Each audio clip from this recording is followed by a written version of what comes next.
இப்போ முதலாவது காரியம் நம்ம கேட்டோம், அழைக்கப்பட்டவர்கள் அநேகர், தெரிந்து கொள்ளப்பட்டவர்கள் வெகு சிலர். அந்த தெரிந்து கொள்ளுதலை எப்படி அறிய முடியும்?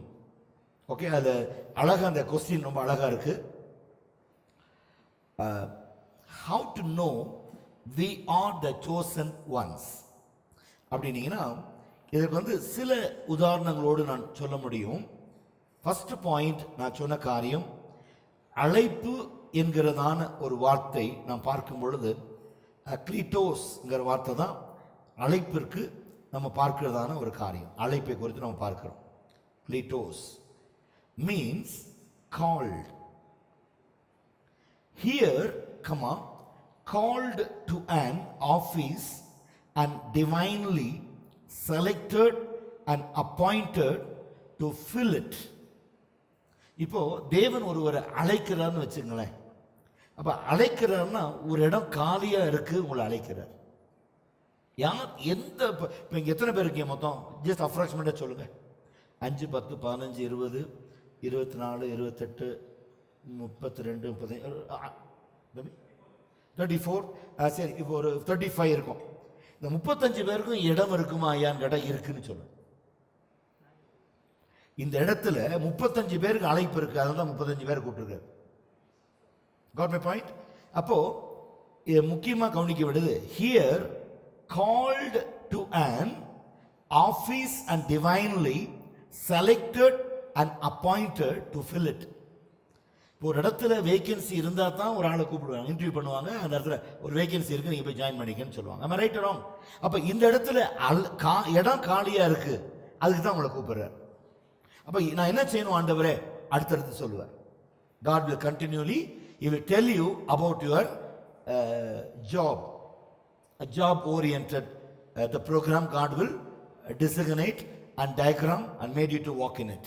அப்போ உங்களுக்கு ஒரு இடத்தை கிரியேட் பண்ணல, உங்களுக்காக ஒரு வேலையை கிரியேட் பண்ணல இல்லையா? உங்களை ஒரு இடம் காலியா இருக்கு, உங்களை அதை நிரப்ப சொல்றாரு. ஒரு நம்ம சபையில் லேக் ஆஃப் பிரேயர்ஸ் இருக்கலாம், ஜெபிக்க உங்களை அழைக்கலாம். உபவாசிக்க ஜனங்க கம்மியா இருக்கலாம், உபவாசிக்க கூப்பிடலாம். பாட்டு பாட ஆட்கள் இல்லை, பாட கூப்பிடலாம். ஜெபிக்க ஆட்கள் குறைவு, ஜெபிக்க கூப்பிடலாம். This is all calling. Okay, இதெல்லாம் ஒரு அழைப்பு தான். இப்போ இதெல்லாம் சேர்ந்து இருக்கும் பொழுது நம்ம ஒவ்வொரு ஏரியாலையும் கர்த்தர் நம்மளை வழி நடத்திட்டு போறார். நல்லா ஜெபிக்கவும், நல்லா பாடவும், நல்லா உபவாசிக்கவும், நல்ல வசனங்களை தெளிவாக கற்றுக் கொடுக்கவும், உபவாசிக்கவும் உபதேசிக்கவும் கர்த்தர் நமக்கு ட்ரைனிங் கொடுக்குறார். இதெல்லாம் ஆன பிறகுதான் உங்க கையில் ஒரு சபையை கொடுக்குறார். Individual calling for the ministry. அப்போ நீங்க ஃபுல்ஃபில் ஆன பிறகு, நீங்க முழுமையான பிறகு எங்கள்கிட்ட சொல்லுவாரு, இவனை ஏன் இங்கே வச்சுட்டு இருக்க, இவனை நல்ல வேலைக்கு அனுப்பு, வேற ஒரு ஆள் அங்கே போடு. அப்போ வர்றவங்க கற்றுக்கிட்டு போகிறதும், அந்த இடத்துல வேற ஒரு ஆளை வைக்கிறதும், இவங்க அங்கே போகிறதும், அவங்கள இங்கே வைக்கிறதுமா நடந்துக்கிட்டே இருக்கும். ஆனால் நாங்கள் இங்கே உட்காந்துக்கிட்டு தான் இருப்போம். இப்போ மணி தம்பி நானும் இங்கே உட்காந்துக்கிட்டு இருப்போம், மற்றவங்களையெல்லாம் நான் அனுப்பிட்டே இருப்போம். இப்போ ஏன் பாஸ்டர், இது head office. we have lot more branch offices. சகல ஜாதிகளையும் சீசர் ஆக்கணும்னா ஹெட் ஆஃபீஸில் உட்காந்து என்ன பண்ண போறீங்க? எங்க வேணுமோ அங்கே பிரான்ச் போட வேண்டியதானே. அந்த பிரான்ச்சுக்கு உன்னை தலைவராக போடுவார். நீங்க எங்களுக்கு ரிப்போர்ட் பண்ணணும், இல்லை தேவனுக்கு ரிப்போர்ட் பண்ணுங்க. Praise the Lord. You are not slave to us, but we are brothers in Christ. நீங்கள் அடிமைகள் அல்ல, கிறிஸ்துவுக்கு நம்ம எல்லாருமே பிரதர்ஸா இருக்கணும். இப்போ நீ விதைக்கிறதுக்கான பலனை கர்த்தர் உனக்கு கொடுப்பார், நான் விதைக்கிறதான பலனை கர்த்தர் எனக்கு கொடுப்பார். இப்போ உங்களுக்கு சில எக்ஸாம்பிள் சொல்றேன். First how to know your calling அப்படின்னா, God give you the separation சொல்லியிருக்கேன். செப்பரேஷன் அப்படின்னா 3 stages of Paul's separation.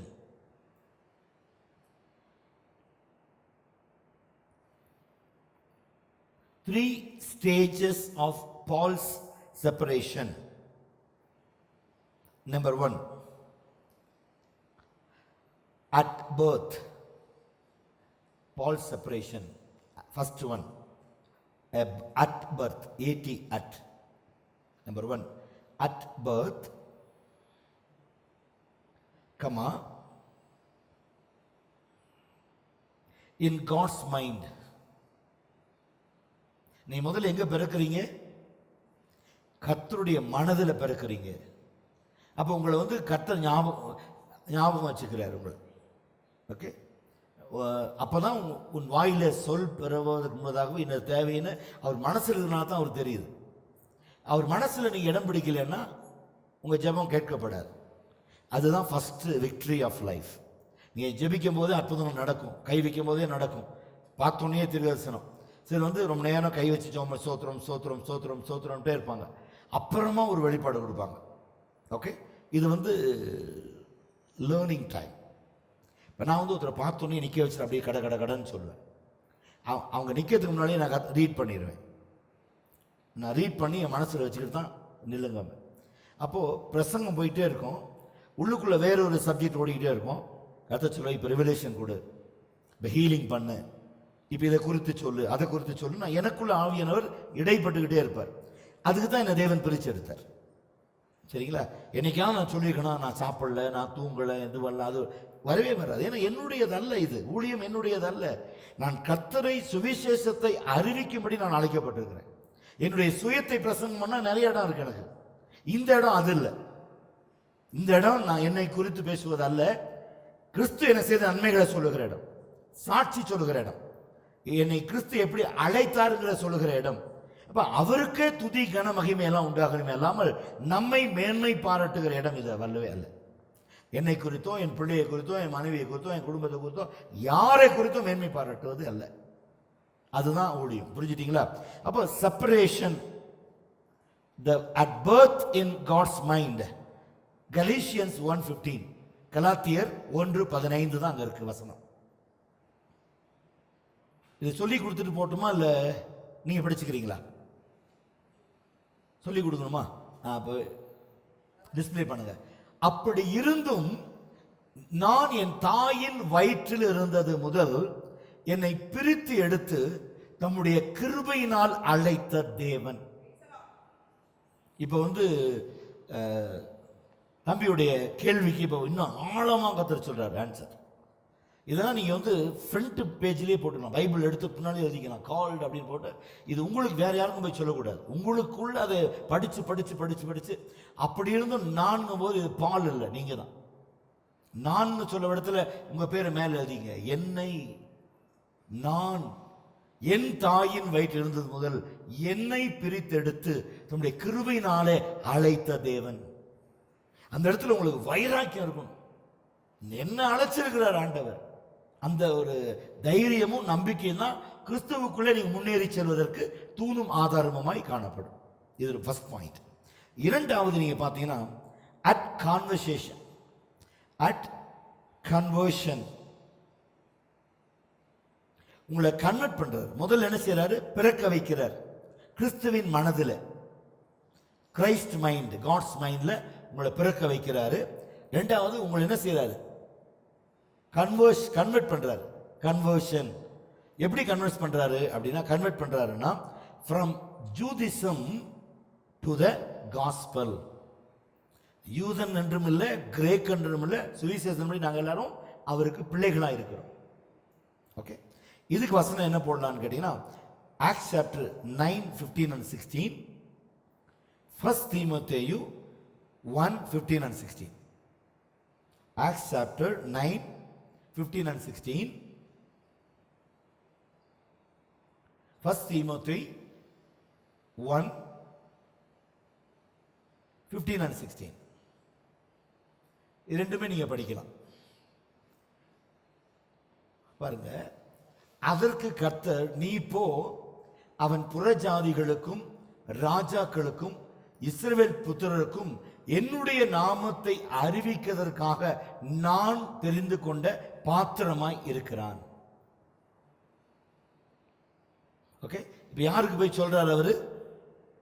என்ன பாருங்க, பாவிகளை ரட்சிக்க கிறிஸ்து இயேசுக்கு உலகத்திற்கு வந்தார் என்கிற வார்த்தை இல்லையா? அப்போ கிறிஸ்து இயேசு உலகத்திற்கு வந்தார் என்கிற வார்த்தை எப்படிப்பட்ட வார்த்தை? 1 Timothy chapter 1.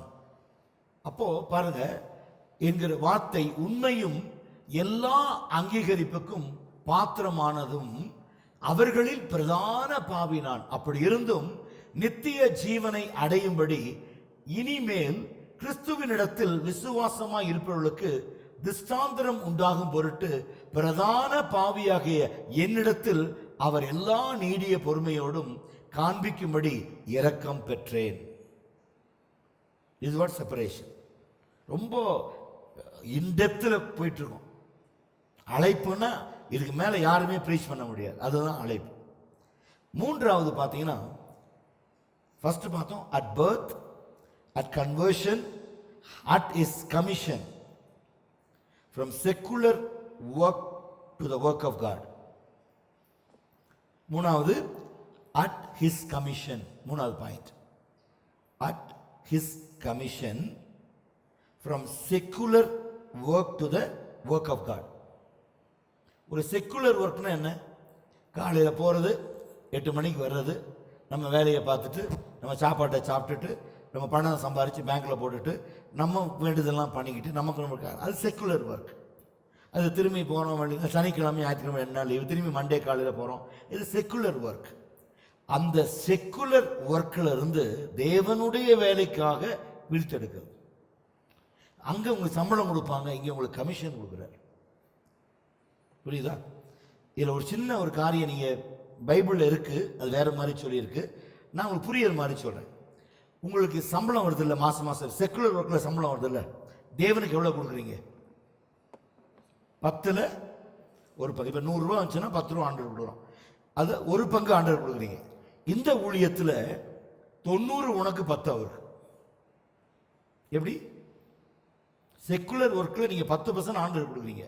ஆண்டவருடைய வேலையில் 90% உனக்கு கொடுக்குறார், 10 தான் ஆண்டவர் எடுத்துக்கிறார். எவ்வளோ பேருக்கு புரியுது நான் சொல்றது? புரியாதவங்க கை தூக்க பார்க்கலாம். புரியுதா? இப்போ நம்ம செய்கிற வேலைக்கு 90% பலனை நம்ம கொடுக்குறாரு, 10 மட்டும் அவருக்கு. அவர் 10 எடுத்து வச்சுக்கிட்டு 90 நம்ம கொடுக்குறாரு, நம்ம 90 வச்சுக்கிட்டு 10 தான் அவருக்கு கொடுக்குறோம். இப்போ இந்த செக்குலர் ஒர்க்குக்கு போகிறதுக்கு பலன் கொடுக்குறாரு, மழையில் நம்ம காத்துக்கிறாரு, வெயிலில் காத்துக்கிறாரு, இப்போ கொரோனா வியாதியில் காத்துக்கிறாரு, எல்லாம் காத்துக்கிட்டு அவர் கிடைக்கிறது எவ்வளோ? ஆண்டவர் தான். நம்ம எல்லாமே வேலை கொடுத்ததும் அவர் தான், வேலையை காப்பாற்றுறது அவர் தான், கூட்டிகிட்டு போகிறதும் அவர் தான், கூட்டு வரதும் அவர் தான், எல்லாமே அவர் பண்ணுறாரு. நம்ம அவருக்கு எவ்வளோ கொடுக்குறோம்? 10% கொடுக்குறோம். ரொம்ப சாட்டிஸ்ஃபேக்ஷன் அவருக்கு. மல்கியா 3:10 படி ஆசிரிச்சிட்டார். வானத்தின் பலகனி திறந்து இடம் கொள்ளாமல் போட்டோம். 10க்கே எவ்வளோ கிருபை. ஆனால் அவர் நமக்கு எவ்வளோ கொடுக்குறாரா? அவருடைய வேலை செய்யும்போது அந்த வேலையில் அவருக்கு 100 மடங்கு லாபம் கிடைச்சதுன்னா அதில் 90 அவனுக்கு ஆசீர்வாதமாக கொடுக்குறார். Praise the Lord. இதுதான் ஊழியக்காரனுடைய ஆசீர்வாதம். இந்த 90% நம்ம ஆண்டவர்கிட்ட வாங்கிட்டு அந்த 10% ஆண்டவருக்கே சேரும். புரியுதா உங்களுக்கு? இதுதான் கிருபை, இதுதான் கிருபை. அப்போ கர்த்தர் என்ன செய்யறார் நமக்கு? இந்த 3 விதமா. அப்போ மூன்றாவது பார்த்தீங்கன்னா Acts chapter 13 verses 2, First Timothy chapter 1, 11 and 12. First Timothy chapter 1, 11 and 12. 3 point தான், 4 கிடையாது. First Timothy chapter 1, 11 and 12. இதை டிஸ்பிளே பண்ணி பார்த்தீங்கன்னா அழகா என்ன சொல்றாரு? 13:2 பா. Acts chapter 13:2. 13:2. அவர்கள் கர்த்தருக்கு ஆராதனை செய்து உபவாசித்துக் கொண்டிருக்கிற போது பர்னபாவையும் சவுலையும் நான் அழைத்த ஊழியத்திற்காக அவர்களை பிரித்து விடுங்கள் என்று பரிசுத்த ஆவியானவர் திருவுளம் பற்றினார். எவ்வளவு பேருக்கு புரியுது நான் சொன்னது? நான் இப்பதான் சொல்லி முடிக்கல, அதுக்கு வசனத்தையும் ஆண்டவர் கொடுத்துட்டார். என்ன செய்யறோம்? இங்கே அந்த இடம் ஃபுல்ஃபில் ஆயிடுச்சுன்னா, நீங்க முழுமை பெற்றுட்டீங்கன்னா உங்களை கர்த்தர் இங்கே வச்சுக்க மாட்டார். நம்முடைய தாசனுக்கு சொல்லி இவங்களை பிரித்து ஊழியத்துக்கு அனுப்புன்னு சொன்னா எங்க சொல்றாரு அங்கே நீ ஊழியத்துக்கு போகணும். இது பிரிந்து இருக்கிறதல்ல, இணைந்து செய்கிற ஊழியம். நான் விதைத்தேன் அப்போல நீர் பாய்ச்சி நான் விளைய செய்கிற தேவன் சொல்கிற மாதிரி கர்த்தர் நம்மளை பிரித்து அநேக இடத்துக்கு நம்மளை கொண்டு போவார். புரிஞ்சுட்டீங்களா? அதனால நமக்கு 5 ஊழியங்கள் இருக்கு. சுவிசேஷ ஊழியம், தீர்க்கதரிசன ஊழியம், அப்போஸ்தல ஊழியம், மேய்ப்பன் ஊழியம், போதக ஊழியம். 5 ஊழியங்கள் இருக்கு. இந்த 5 என்னை ஒருத்தனாலும் செய்ய முடியாது. அதுக்காக தான் நம்ம என்ன செய்யணும்? நம்ம சர்ச்சில் என்னோட கூட 4 பேர் இருக்காங்க, நான் ஒன்று சேர்ந்து 5 பேர் 5 விதமான ஊழியம் செய்யணும். இந்த 5 பேர்த்துக்கும் வித்தியாசமான அழைப்பு இருக்கு, வித்தியாசமான தேவனோட கம்யூனிகேஷன் இருக்கு. எனக்கு தெரியாத அநேக கிருபையை கர்த்தர் அவங்களுக்கு கொடுத்து வச்சிருக்காரு. இது வந்து அக்செப்ட் பண்ணியே ஆகணும். அப்ப நான் அதுக்கு வந்து என்ன செய்யணும், அவங்கள அதுக்கான பிரித்து எடுக்கிறேன். இப்போ உங்களுடைய அழைப்பு தெரிஞ்சுக்கிட்டு அவங்கள அதிலேயே நடத்துறேன். இன்னொருத்தர் அழைப்பு தெரிஞ்சுட்டு அதுலேயே நடத்துறேன். இன்னொருத்தர் தெரிஞ்சுட்டு அது அப்படியே நடத்துறேன். அப்போ எனக்கு மட்டும்தான், எனக்கும் தேவனுக்கு மட்டும்தான் தெரியும். அவங்கள அதுலேயே அவங்கள எக்யூப் பண்ணுறாங்க, அவங்களுக்கு மட்டும்தான். அப்புறம் தான் தெரியும், ஓ பிரதர் இதுக்காக தான் நீங்கள் இதுக்கெல்லாம் யூஸ் பண்ணீங்களா, இதுக்கு கொண்டு போய் அதுக்கு கொண்டீங்களா அப்படின்னு பின்னால் யோசிச்சுக்குவாங்க. இப்போ உங்களுக்கு கஷ்டமாக இருக்கும். என்னடா ஒன்று சொன்னால் இது தப்புங்கிறாரு, இது சரிங்கிறாரு, இது தப்புங்கிறாரு. அவர் மனசுல பட்டா செய்வார். இல்லை இல்லை, எனக்குள்ள இருக்கிற ஆவியானவரை திருப்திப்படுத்த தான் உங்கள் ஊழியம். என்னையோ உங்களையோ திருப்திப்படுத்துறது ஊழியம் கிடையாது. என்னையோ உங்களையோ திருப்திப்படுத்துறது ஊழியம் கிடையாது. முதல்ல யாரை திருப்திப்படுத்தணும்? நம்முடைய பிரசங்கத்தினாலும் நம்முடைய தீர்க்கதரிசனத்தினாலும் ஜெபத்தினாலும் அவரை கனப்படுத்தும். அதான் நம்ம ஊழியம். அது அங்கதான் ஊழியம் ஆரம்பிக்கிறது. இது பெரிய லெவலில் போறதுக்கு தான் கர்த்தர் தம் கிருபையை வச்சிருக்கிறார். இப்போ சரி, இப்ப பிரிச்சு எடுத்த பிறகு, அழைக்கப்பட்ட பிறகு எதற்கு நாம் பாத்திரவான்களா இருக்கணும், யாருக்கு பாத்திரவான்களா இருக்கணும் அழைப்புல அப்படின்னா, we are called the gospel of God. எதற்கு அழைக்கப்பட்டிருக்கிறோம்? கர்த்தருடைய சுவிசேஷத்திற்காக நாம் அழைக்கப்பட்டிருக்கிறோம். we called the gospel of God. இதை நீங்க தெரிஞ்சுக்கணும்னா Romans chapter 1:1-5 we are called for the gospel of God. இது வந்து எப்போதுமே நீங்க வந்து மனசுல இது வைண்ட் ஆயிட்டே இருக்கணும். உங்க மனசுக்குள்ள எப்போதுமே இது வைண்ட் அப் ஆயிட்டே இருக்கணும். அது வைண்ட் அப் ஆயிட்டே இருந்தாலும் உங்களுக்கு அடிக்கடி சொல்லணும், நீ எதற்கு அழைக்கப்பட்டீங்க? தேவனுடைய சுவிசேஷம். நீ எதற்கு அழைக்கப்பட்டீங்க? தேவனுடைய சுவிசேஷம். நீ எதற்கு அழைக்கப்பட்டீங்க? தேவனுடைய சுவிசேஷம். அப்ப தேவனுடைய சுவிசேஷத்துக்கு அழைக்கப்பட்டவங்க மனுஷனுக்காக ஓடலாமா? மனுஷன் பின்னால ஓடலாமா? இல்ல ஒரு மாய்மானத்துக்கு நம்பி ஓடலாமா? இல்ல மற்றவங்களை திருப்தி செய்யறதுக்கு ஓடலாமா? இல்ல மற்றவங்க திட்டுவாங்களேன்னு ஓடலாமா? மற்றவங்க நம்ம நேசிக்க மாட்டேன்னு ஓடலாமா? மற்றவங்க கொடுக்க மாட்டாங்கன்னு ஓட முடியுமா? This is what the calling. அப்ப நம்ம அழைப்பு கர்த்தருடைய சுவிசேஷ அழைப்பா இருக்குமானால் யாருக்கும் பயப்பட வேண்டிய அவசியம். நீங்க பாத்தீங்கன்னா, நான் என்னோட நீங்க கம்யூனிகேட் பண்ற ஆட்கள் ரொம்ப கம்மியா தான் இருப்பாங்க. நான் 24/7 360 days நான் எப்போதுமே இங்கே தான் இருக்க ஆசைப்படுறேன். என்னைக்காவது நான் வெளியே எங்கே போயிருக்கேன்னா எனக்கு தெரிஞ்சு சொல்லுங்க பார்க்கலாம். செவ்வாய்க்கிழமை இங்கே விட்டுட்டு அங்கே போயிருக்கிற மீட்டிங்கு. ஞாயிற்றுக்கிழமை நம்ம பிரான்ச் சர்ச்சிலேருந்து கூப்பிட்டா கூட அங்கே முடிச்சுட்டு ஓடி வருவோம். இங்கே அசோகன் ஐயாவுக்கு தெரியும், சீக்கிரம் சீக்கிரம் சீக்கிரம் ஓடி வருவோம் அங்கேருந்து. அதுவும் அந்த ஜேபி நகர்லேருந்து இங்கே வரத்துக்கு எவ்வளோ நேரம் ஆகும்னு உங்களுக்கு தெரியும்.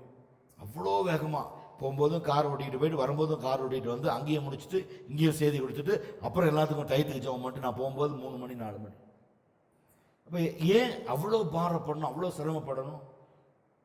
அநேக சொல்லுவாங்க, கூட சொல்லுவாங்க, பாஸ்டர் உங்களுக்கு வயசு ஆயிடுச்சு, உங்க முடியல இல்லை, ஏன் ஃபாஸ்டிங்லாம் எடுக்கிறீங்க, ஏன் அங்கெல்லாம் ஓடுறீங்க, சும்மா அப்படி லைட்டாக வாங்க, லைட்டாக போயிருங்க.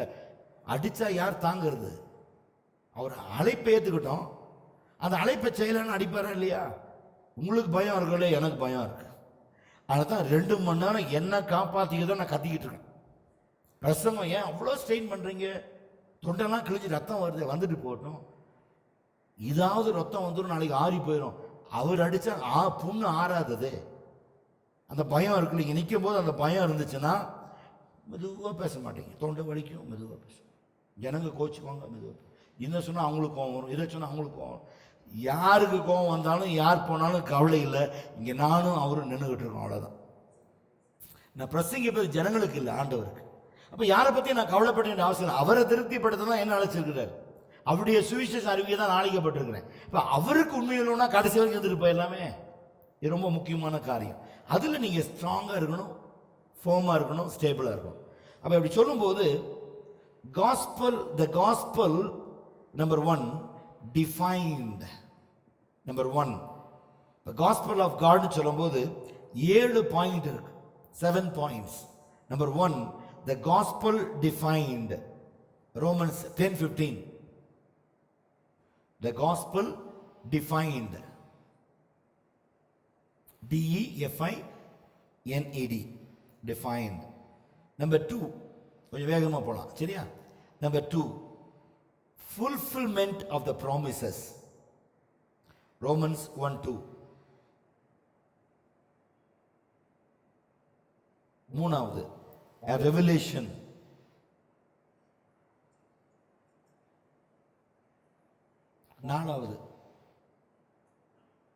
மூணாவது a revelation. Galatians 1:11 and 12 and 16.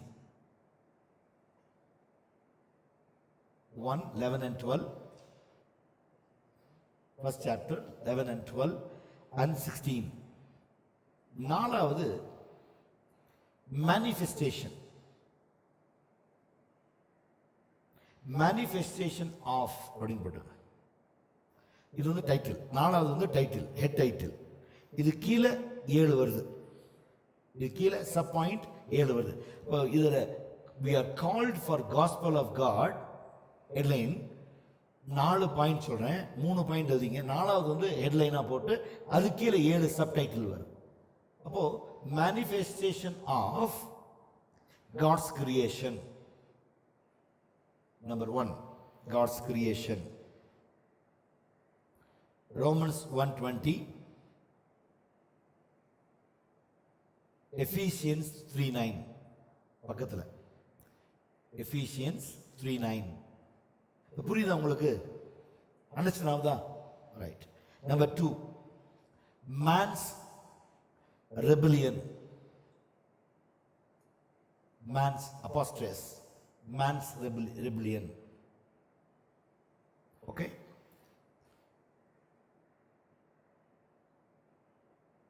Romans 1:21-1:21-2, 3 chapter 3:23 வரைக்கும் நீங்க படிக்கணும். 3:23. Okay, man's rebellion. இதிலிருந்து இது வரைக்கும் பூராமே ஒன்று பாயிண்டா நீங்க கொண்டு வந்து போடணும். நான் அதையும் பிரிச்சு கொடுத்துருவேன். அப்புறம் நீங்க எப்படி சாப்பிட்றது இல்லையா? அதான். மூணாவது God's love.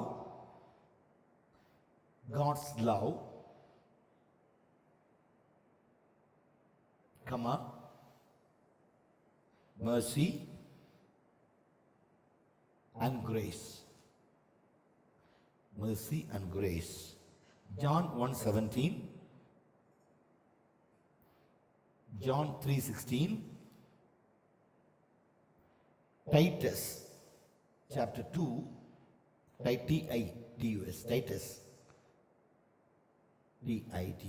Titus, Titusனா தீத்து, 2ஆம் அதிகாரம் 11, 12, 11 and 12. இப்போ 4வது point, God's wrath. Romans chapter 1, 18-32. 18 to God's wrath. அஞ்சாவது God's salvation.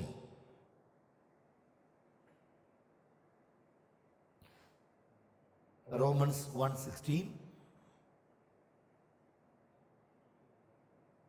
John 3:16, 1 John 1:9. ஆறாவது God's plan.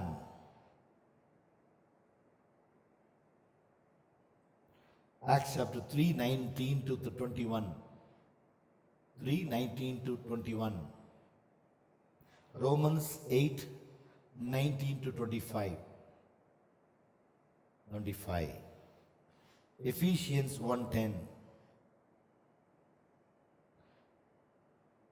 Revelation chapter 21, chapter 22. 21 chapter, 22 chapter. 21 chapter, 22 chapter. இது ஃபுல்லாக படிக்கணும். 21 ஃபுல்லாக படிக்கணும், 22 ஃபுல்லாக படிக்கணும். அதான் காட்ஸ் பிளான் தெரியும் உங்களுக்கு. இப்போ இங்கிருந்து நீங்கள் 3:19 படிச்சுட்டு போகும்போது முடிக்கும்போது எப்படி முடிக்கணும்? வெளிப்படுத்தல முடிக்கணும். இது எல்லாமே காட்ஸ் என்ன கர்த்தர் வந்து எப்படி தெரிஞ்சுக்கிட்டாருங்கிறதுக்கு இவ்வளோ காரியங்கள் படித்தா தான் உங்களுக்கு தெரியும். Okay, how we know God has chosen me, இதெல்லாம் உள்ள போகணும்.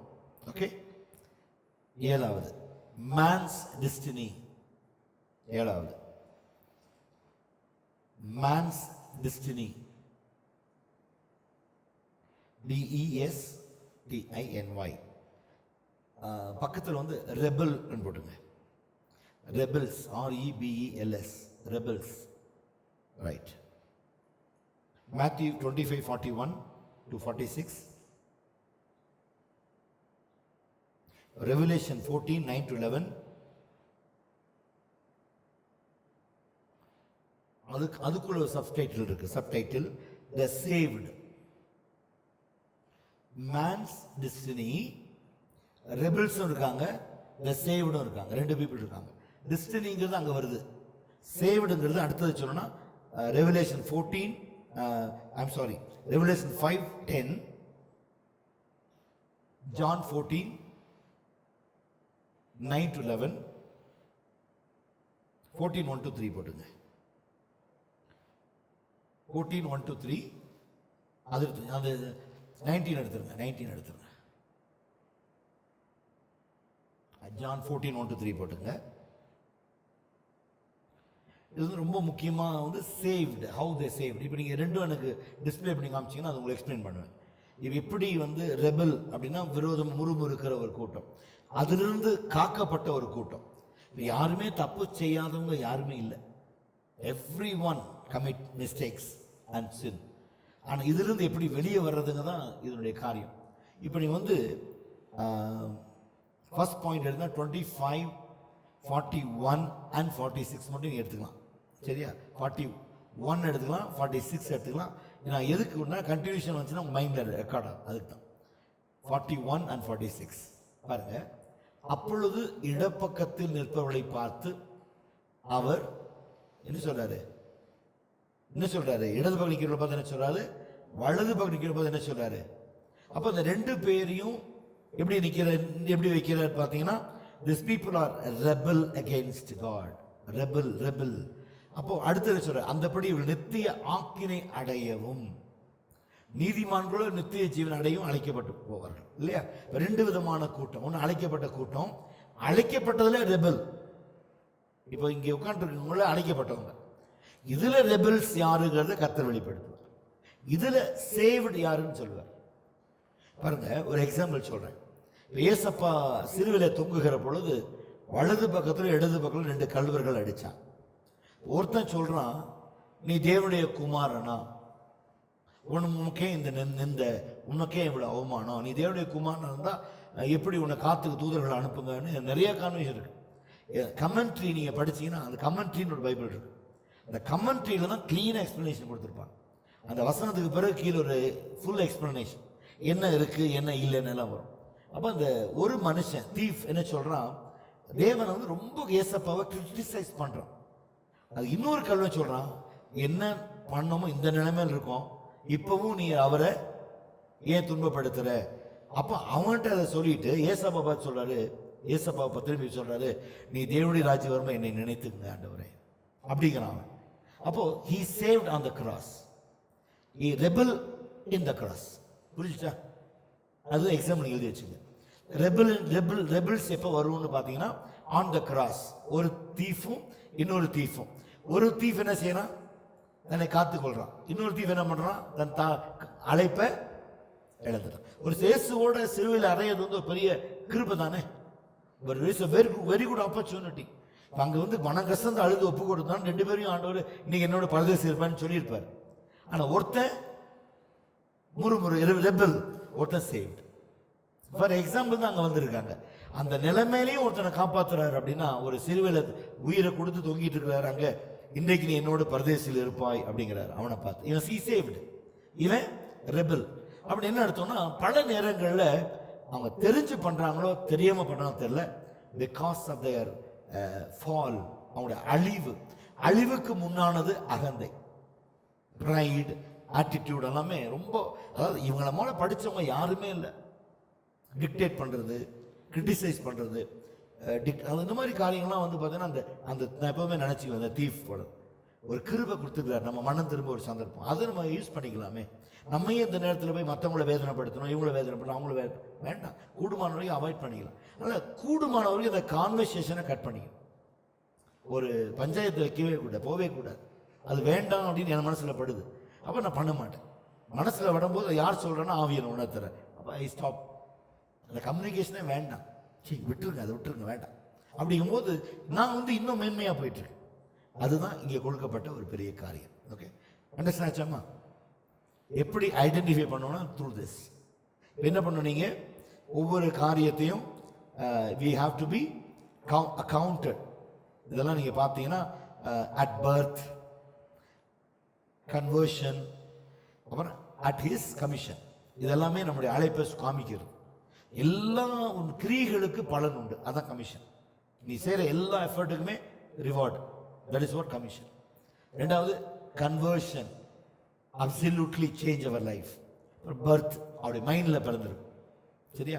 ஒருத்தர் புதுசாக நம்மகிட்ட பேசுகிறாங்க, அவங்க கான்வர்சேஷன் நம்ம மைண்டில் பதிஞ்சிடும். அவங்களுக்காக ஜெபம் பண்ணுறோம், அவங்க ஃபோன் எப்படி இருக்கீங்கன்னு கேட்குறோம், அவங்க நம்ம இருதயத்தில் பதிஞ்சிட்டாங்க, மனசில் பதிஞ்சிட்டாங்க. அப்போ நம்ம தேவன் நம்மளை அழைக்கும் போது அவர் மனசில் பதிஞ்சிருக்கோம், பிறந்ததுனால நம்மளை அழைக்கிறார். அழைச்சோடனே நம்ம அவர் மைண்டில் ரெக்கார்ட் பதிஞ்சிருவோம், பிறந்துருவோம். அது பிறகுதான் நம்ம வாழ்க்கையில் எல்லாமே அவர் சொல்லி கொடுக்குறார். Okay, this is what the identification of calling. ஓகேம்மா, God bless you.